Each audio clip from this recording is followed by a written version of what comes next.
what my brother and sister have done. I'm going to read out some Bible verses. There's another picture that God gave me, and in this picture I was just bringing some things before the Lord and saying, Lord, have you seen what's going on, God? Do you know this situation, Father? And he said to me, it's all a sideshow. I was like, what do you mean? It's all a sideshow.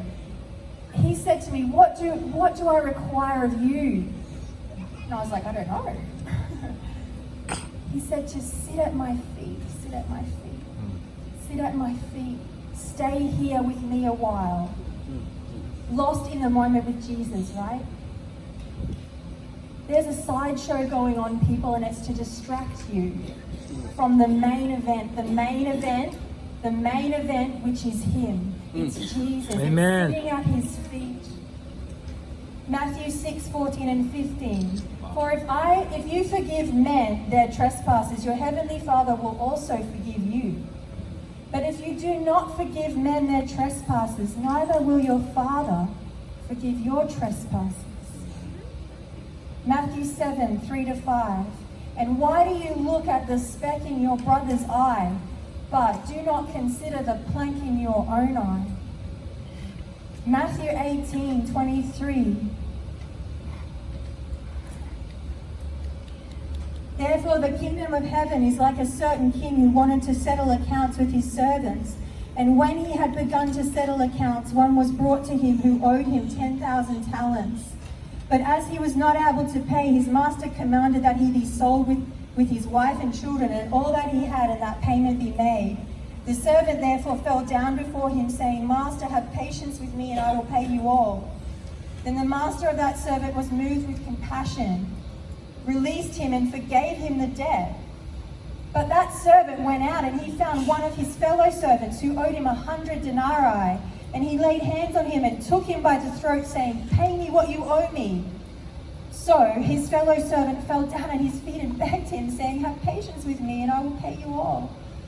And he would not, but went and threw him into prison till he should pay the debt.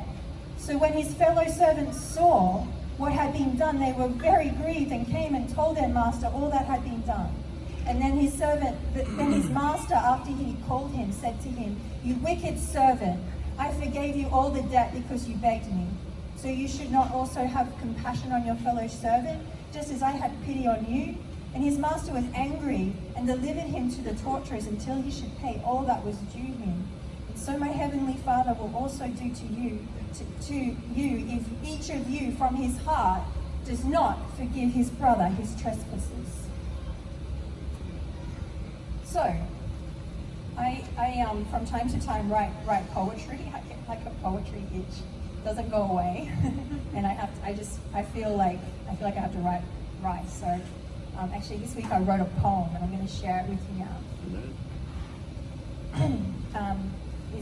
I had a few titles for it. My husband just told me to call it the forgiveness poem. So here we go. Jesus, let me see clearly when I come to the cross at Calvary.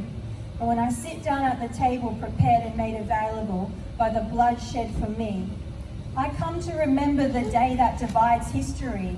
I come to seek forgiveness for a debt too great for me. But when I come, do I come alone? Or are there others there with me? The ones I've taken hostage until they've given back what they owe me, or until they admit they were wrong.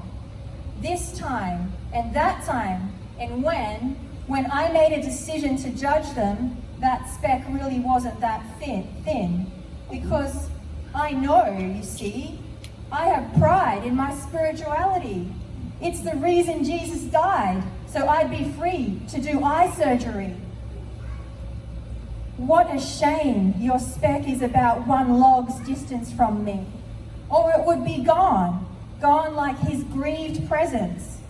But that's gone unnoticed by me, because I'm too busy parading my righteous rags and pointing them out for all to see.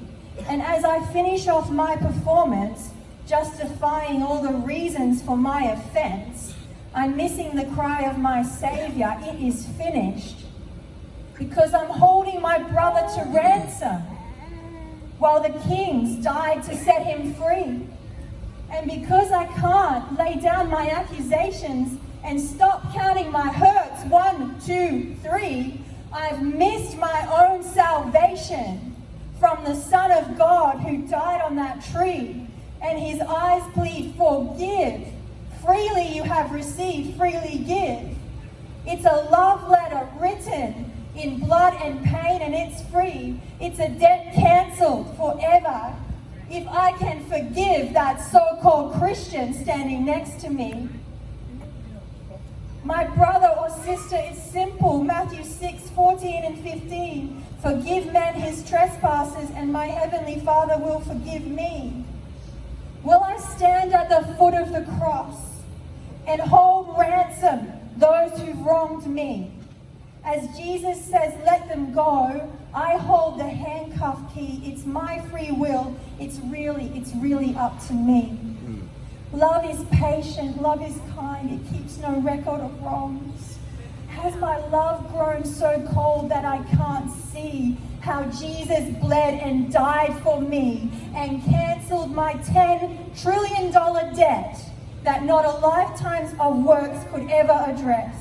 That when I turn to my brother, I cannot forgive the $100 he owes to me. You see, mercy triumphs over judgment.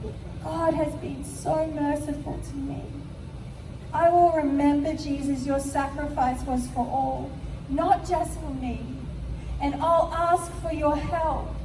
I'll ask for you to deliver me from offense, condemnation, and anger and frustration.